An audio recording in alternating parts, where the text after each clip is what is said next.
Morning, everyone. It's Gary here. Hope everybody had a really nice weekend. It rained in the Midwest, man. Skies just opened up this weekend, and then I think all of next week we're supposed to get more rain. Monsoons in the middle of July, at the end of July. I think the Russians are controlling our weather. I've been saying that for years. I just like to say that shit to get people riled up. What do you mean Russians are controlling our weather, Gary? How's that possible? It really makes them think about it for a second. Today, I'm going to talk about public restrooms. In public. That was kind of redundant, but I had to say it. So, let me adjust the lighting a little bit here. Let's see. That's better. So, speaking from my experience, years and years and years of working with the public and working in various numbers of stores in the tri-state, demographically speaking, if you're in a lower income area of town versus a higher class area of town, there's differences in every community. Every city has it. You know, if a household is in a really super nice area of town, the median house price is, $500,000 on up, versus you can live in a trailer park, or the houses that are you can get yourself a one family house for $60,000-$70,000, lower income area of town. Definitely reflects how they treat a restroom in a public place. I'm going to give you an example. This is my experience. This is my personal view of my experience working in different stores. And not just where I work. Every store in a demographic, every store in an area of town where it's lower income, it's the same. I could walk into a big box hardware store and experience the same thing I'm going to talk about in the stores I've worked in. So if my shift starts at, let's say, 6 a.m.,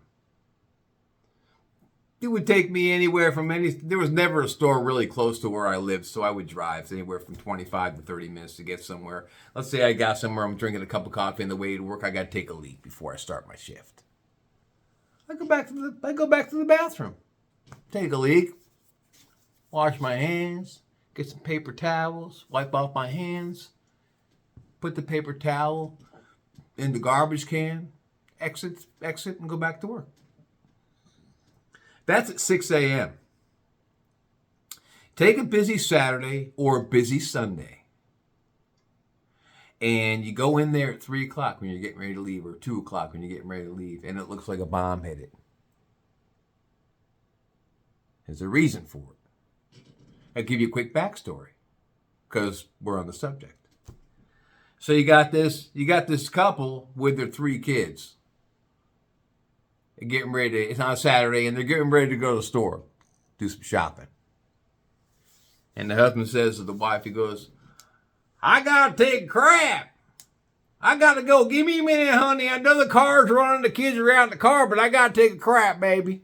I'll be out in a minute." And she say, "You get you get your ass in the car right now. You could take a shit in the store we're going to. They got bathrooms. I just washed our bathroom. I wash it every month.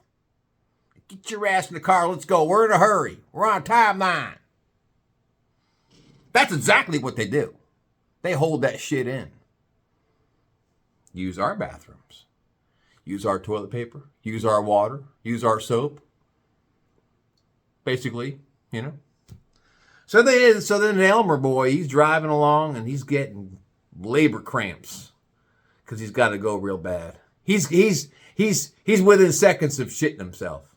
But he's driving along and he's saying, "Honey, I got to go bad. I got to go bad. It's coming. It's knocking on the door. I'm prairie dogging it here. Oh, God, I'm prairie dogging it. I just hope when I get to that bathroom and that store that nobody's in that stall, because this one's going to burst out here and fly." That's how they are. And then you can tell, because if you're on the sales floor putting product on the shelves, They're going busting by 100 miles an hour, holding their ass. They got their hand on their ass, and they're running. Oh, I gotta go. I gotta go. And praying they get there. And then they get in there, and they open up the stall door, they drop trowel, and they blow it out. They just blow it out. I've never been in a bathroom when it happens, but I've seen the after effect. I've gone in there after to take a leak or something, and you walk in there after he's been in there, and the smell hits you in the face like something died. Like something died in there. There's a reason for it. Excuse me.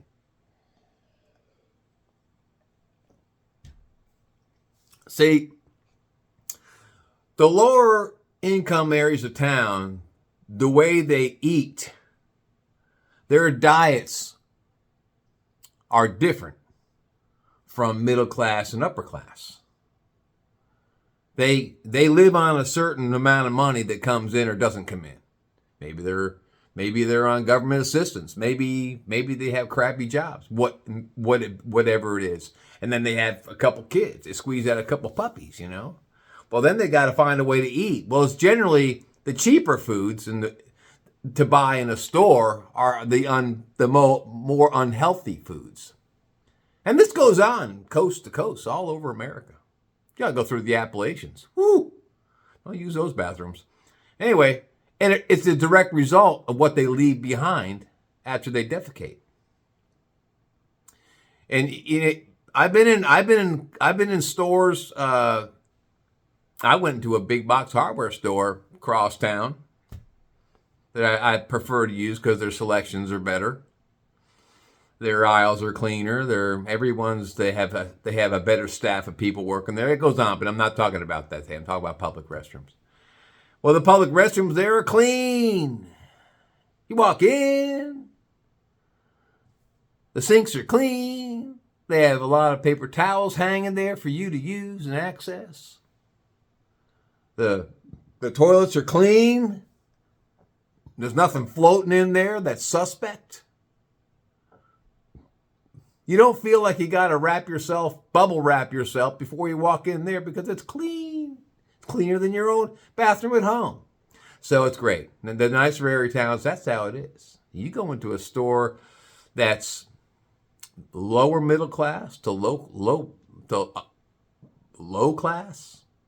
You got to bubble wrap your ass before you go in. Or you got to go onto the shelf, go down the aisle where they sell saran wrap. Go up to the front register, pay for the saran wrap, and on the way back, you're taking the saran wrap out and you're wrapping it around your arms. You know, you're wrapping it around your face, and then once you wrap it around your face, you got to put little holes where your nose is and your mouth is, so you can breathe. That's how. I mean, I know I'm being way out there, but I mean, really, you walk into one of these public restrooms in a lower class area of town, lower middle class. You'll understand what I'm talking about. Unless you've experienced it, you got to treat yourself you got to take a field trip to one of these areas and just see it. Just see it. So you'll know, well, Gary, you're serious. You can't be serious. People are really like that. Oh yeah. Oh yeah. Go to the Ohio State Fair sometime. That's up in Columbus. You'll experience it. Ohio State Fair. That's where the dregs of the world are. And they don't have bathrooms and facilities. They got these porta potties all lined up. As far as the eye can see, porta potties. God bless America. You don't want to go in one of those. I'd rather go in the nearby woods or bushes and take a shit back there than go in a porta potty at Ohio State Fair. But that's another story completely. So, I mean, I've actually gone in the bathrooms at the end of a shift or in the middle of a shift to take a leak in these areas of town where you're sharing the bathroom with the public. You don't have an employee bathroom designated just for employees. Some stores have them. I've been in a few that don't have them, where you got to share your bathroom with the public. God bless America. I walked into one afternoon. I'd take a leak. And I go to the urinal. The urinal's only about, 2.5, 3 feet wide. And, you pull your little hose out and you go to take a pee. And if you can't get it in there, you got something wrong there. Either you're stupid or intentionally not hitting it, or you're drunk, Yeah, hell, even the days when I used to drink alcohol, go to bars and shit, hell yeah, you could hit it. You might spray it on your shoes a little bit because you don't want too many cold brewskis. I think people intentionally urinate in the floors or on the walls. They just spray it on the walls. They don't care. They spray it all on the walls. That's probably what they do at home. They spray it all on the walls or piss at their mother. I get my mama. She told me I'd do my homework tonight. I don't want to do my homework tonight. She told me I couldn't go outside and play with my friends. I'm going to pee all over the wall. Psst, psst. And I'll pee on the toilet paper too because Daddy's got to use this later. Psst. It's considered an acceptable form of lifestyle where they live. That's how they get back at their parents. But I've been in there before in the afternoon on a busy Saturday or Sunday. And I'll talk about one particular day. I'll never forget it. And this was years ago. I was in a lower income area town. Went to use the bathroom before I left, take a leak. So it took me about half an hour drive home. And I opened up the door. It looked like the smell hit me like poof, when I walked in. Made my nose hairs curl immediately. I'm like, God damn, what the fucking happened in here? Did something die? Did something die in here? All the bathroom stall doors were open, propped open. I mean, they didn't have the common decency to shut them. And I just happened to, just curiosity got me. After I took a leak, I just looked, and it was like a bomb hit it. And then they didn't even flush it. They didn't even flush the toilet. God. And they don't have to, I bet either they do it deliberately or they don't want to touch the switch, they don't want to touch the handle, or even, hell, if the worst comes to worst, you could just put your foot up there and flush it. Oh, fuck it, I ain't doing that. Fuck it. Leave it. Leave that turd there for someone else to enjoy my work. I don't give a shit. I gotta go back to shopping. They lick their paws and they do this with their hair after they've had feces on their hands. They're licking their paws. Yeah, I gotta look good for my girl. Yeah. I look good for my girl. Ugh. But this one particular day, I know I got off track there, but this one particular day, I took a leak, and I'm going to the sink, and the sink was a mess. I mean, there was just water all over the sink. They didn't even aim. Whatever happened, but I'm looking down the sink, and there was a pile of pubic hair in the sink, in the basin. I'm thinking, how did pubic hair get in that sink? How's that possible? I mean, yeah, I can imagine that would be in the urinal. But then even in the urinal, unless you're physically plucking it out of your ass to throw it in there, for what reason, I have no idea. But it was in the sink. And we got designated people who have to come back here, generally people to take care of the parking lot, get in cars, so they got to go on back and clean that bathroom. They got to come back there and clean that shit. There's no way I would do that. I would quit. I wouldn't want to clean after the general public. But it's true. And I've been in some stores where they're grand opening stores, and there is no public entrance to the bathrooms. You got to go way back to the back of the store, and then it'll say employees only on the sign. Employees only on the sign. And most people that can read, which is in that nicer area town, they can read. They don't go back there. It says employees only. The sign's like, it's huge. Employees only. They don't go back there.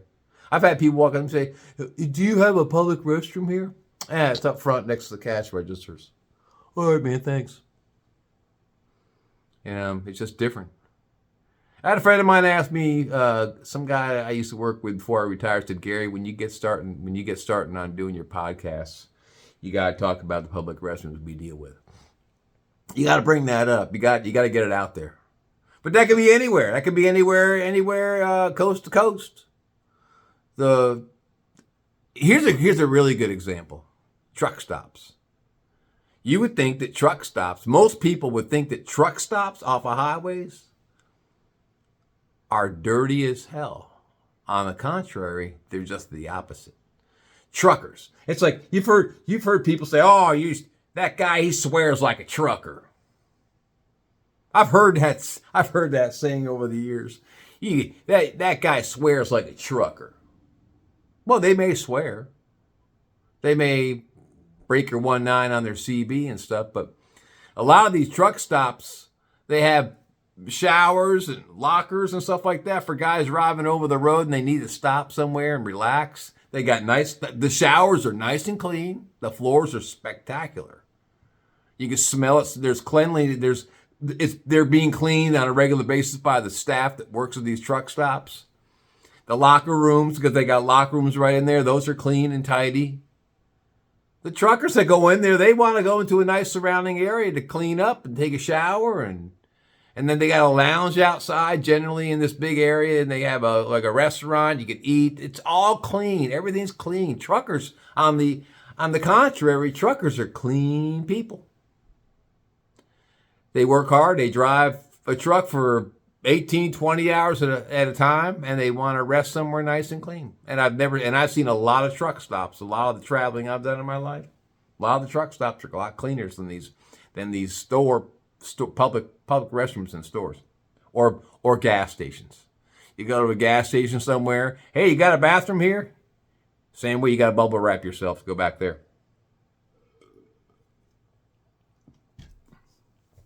Working in the general public for 36 years that I did, it gave me a whole new perspective of what it's like to walk amongst people that are total pigs, savages, fucking savages.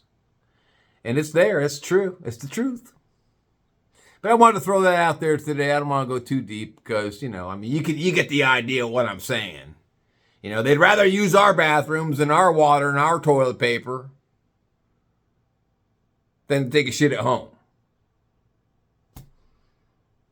And then they blow it up in the process. But I want to throw that out there today so we can check that off the list. And the person that asked me to put it out there, they'll be happy that I did. Anyway, you all have a fantastic week, and I'll catch up to you on the flip side. Peace out.